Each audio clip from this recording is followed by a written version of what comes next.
at what happened with the governor of Michigan, right? Mm-hmm. Was it Michigan or Minnesota? Michigan. That story is bonkers. It is. When you find, what was it, like 11 of the people involved in the kidnapping scheme were FBI informants? Right. What? Yeah. And these two dopes who just dumbasses, like 80 IQ dumbasses that just get tricked into this fucking, they cosplay and we're going to kidnap her. Definitely. We're going to get Liberty done. They don't know what they're doing. Yeah. They're stupid. Yeah. And those poor fucks have to go to jail. Yeah. Exactly. And the whole thing was scheduled and set up by FBI informants. Like, that seems crazy. Aren't there real problems? Instead of, creating problems and then arresting people for those problems, aren't there real problems going on? And if there's not, you guys good at your job? Right. We're trusting you. Well, Rogan. It's another high IQ, pot-smoking idea he's come up with. And I generally like Rogan's show, but wow, does he get off base? Especially when talking about the FBI. He just takes a hit of a joint and goes, "Yo, bro, the FBI's making up crimes." And the person he's talking to is Tulsi Gabbard, so of course she's not going to push back. So what we're going to do today is look it up. That's it. Anyone could do this. Everyone should do this. Next person that goes on a show should pull up the Wikipedia article and go, "Rogan, it wasn't just two guys. You just invented that." To go, "Yeah, bro, Glenn Greenwald told me that, the FBI just, made it up for no reason." No, we're going to look at it today. And then Rogan's going to apologize. So here's the people that were convicted for doofus Joe Rogan. I'm not even sure who he was referring to. He was talking about two guys. We got Adam Fox. Like I said, these people were convicted. Kidnapping, conspiracy to use a weapon of mass destruction, guilty, 16 years. Joseph M. Morrison, materially aiding a terrorist and membership in a gang, guilty, 10 to 20 years. Ty Garbin, conspiracy to commit kidnapping, pleaded guilty, 6 years and 3 months. Barry Croft, kidnapping, conspiracy to use a weapon of mass destruction and possession of unregistered destructive device, guilty, 19 years. Conspiracy to commit kidnapping, 4 years, 12 to 20, 3 to 20. So some of these people did get off. We'll go over that. Okay, so already, even if you think this is all a setup and the FBI just planned everything, there weren't two people that were convicted. There were a bunch of people that were convicted. So I think this makes the conspiracy a lot harder for Rogan's side if he goes, "Oh wait, this guy got convicted, he got convicted, he got convicted, he got convicted, he got convicted, him. Now, maybe it's all false. Maybe the FBI just planned all of it and all these guys are innocent. But it's much harder when it's 9 compared to what he was saying. I like the new studio, though. So this is one thing he doesn't ever bring up or know about. So one of the ways that the officers became involved in this is that there were people that joined and then realized they were going kind of crazy and actually talking about real violence and then contacted the FBI. So this is one of the informants. Dan Chappelle? Nickname Big Dan. An Army veteran who served in the Iraq War. He has stated that he joined the Wolverine Watchmen in 2020 after finding them on Facebook, wanting to keep up his firearm skills, but contacted law enforcement after seeing the group's radicalization. Was he not supposed to do that, Rogan? Isn't that kind of a good thing to do?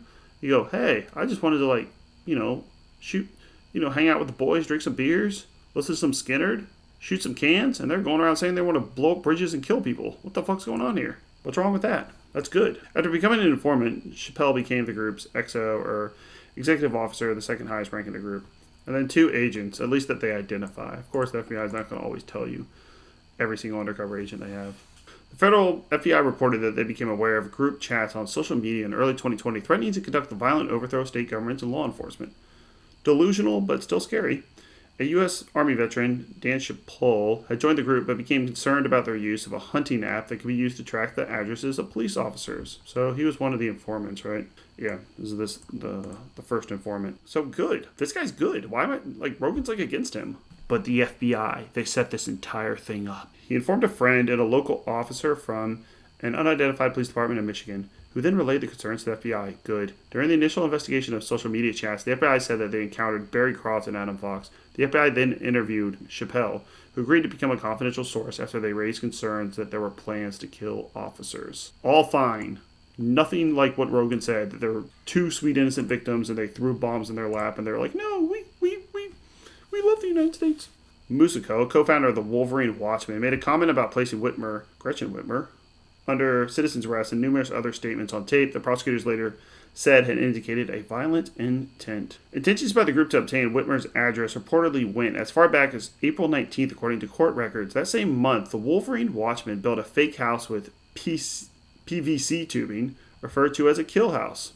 Not great. And Chappelle showed them how to push inside the building and clear the rooms. According to Chappelle, Musico could circle the fake house and pretend to wait for Whitmer so he could catch that bitch as she came out the emergency exit. On April 30th, all members of the group attended an armed protest at the Michigan State Capitol, which prosecutors said was the beginning of opportunities to conduct surveillance. Heard whispers about storming the state capitol during this time. This did not happen when Michigan State police officers stood down and granted the protesters access to the building. Wow, it's like a mini January 6th. The plot was reportedly hatched in an official capacity on June 6th among a group of about a dozen individuals meeting in Dublin, Ohio, a suburb located northwest of Columbus.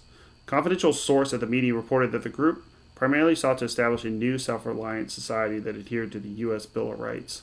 Participants reportedly discussed peaceful and violent actions of achieving this goal, with talk shifting to how state governments were allegedly violating the U.S. Constitution, how tyrants should be killed, and that those present should return home to recruit neighbors. Then they started infiltrating the group. Notice, the catalyst of all this stuff is this dude, Chappelle, was the first person to inform the FBI of this stuff and say, hey, these guys are crazy, maybe you should keep an eye on them.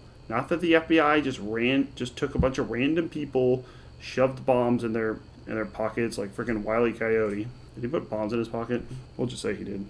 So let's go to June 14th. They have a field training exercise. Fox contacted one confidential source in a recorded phone call. So good that this was recorded, right, Rogan? No? Detailing the Ohio meeting, and he requested 200 men to attack the state capitol in order to take Whitmer and others as hostages and to hold a trial for the governor, accusing her of treason. During the call, Fox reportedly said to the source that the operation had to occur prior to the 2020 United States presidential election. Fox, is this guy the ringleader? Fox was recorded by a confidential source attempting to recruit militia group leaders to unite in an effort to attack the state capitol. So he tried to confiscate their cell phones. According to a source, Fox collected cell phones to prevent recordings and led participants through a trapdoor from the main floor, though the source wore a concealed recording device unknown to those gathered. Audio from the meeting provided to the FBI contained discussions of an assault on the Capitol, how to counterattack first responders, and the use of Molotov cocktails to destroy law enforcement vehicles. It was concluded that the group would meet on the first weekend of July, where they would discuss plans and perform training exercises. Now, so Fox thought that he confiscated all the cell phones. However, the informant, the terrible, awful informant, had a secret concealed recording device, like a big pussy from The Sopranos. Yo, you wearing a wire? Yo, check him. Court documents released on November 13th allege that in addition to storming the state capitol, there were plans of executing hostages and televising them over the course of a week, or locking people inside the building while the legislature was in session and setting on fire with the intention of leaving no survivors. So between July 10th and 12th, with Croft Garvin and a militia member attempting to make an improvised explosive device, so they actually tried to make one, though it didn't work. All right, guys, we're gonna make an ID. You got it? All right, we're gonna blow some shit up. How do you make an ID? Let me Google it. You put some sugar in some. Oh man, I blew my finger off. According to God, this guy Fox is a moron. How much time did this guy get? I'm gonna check in a second. Fox could be heard saying, "Snatch and grab, man. Grab the fucking governor. Just grab the bitch." Because at that point, we do that, dude. It's over. So Adam Fox got 16 years. Good. Give him more. This guy's a freaking psycho. You want to be his neighbor? So it looks like this guy is one of the first people charged in March 15th, 2023. He pleaded guilty to attempting to provide material support for an act of terrorism and agreed to cooperate with prosecutors against the other 4 defendants at trial. Ah, what a snitch. As part of his plea, Higgins admitted that he had scouted Whitmer's home with a camera attached to his truck and apologized to her and her family. Sentenced to 3 years of probation. So that's one of the lesser sentences. Okay, so here's what Rogan's talking about. Well, supposedly. Defense attorneys have argued that at least 12 informants and or undercover agents for the FBI were embedded among the suspected planners. However, the FBI has acknowledged using 3 informants and 2 undercover agents.